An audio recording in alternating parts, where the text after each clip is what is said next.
Sebuah rekaman video memperlihatkan seorang pria yang sedang makan ditemani neneknya viral di media sosial.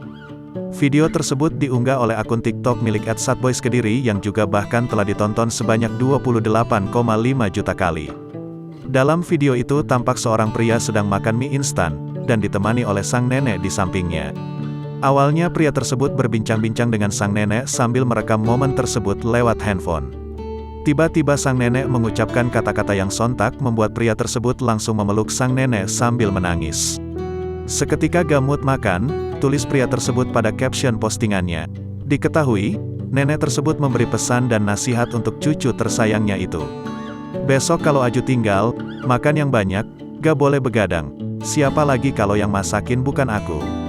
Mamah, ayahmu, hahaha ya gak apa-apa, ucap sang nenek pada video tersebut. Video itu sontak mengundang reaksi dari warganet yang ikut sedih, dan ikut membagikan komentar pada postingan tersebut. Saat dikonfirmasi Tribun Tanda Hubung Video.com pada Sabtu, tanggal 15 Januari tahun 2022, pria dalam video tersebut bernama Faik, 19, asal Kediri, Jawa Timur.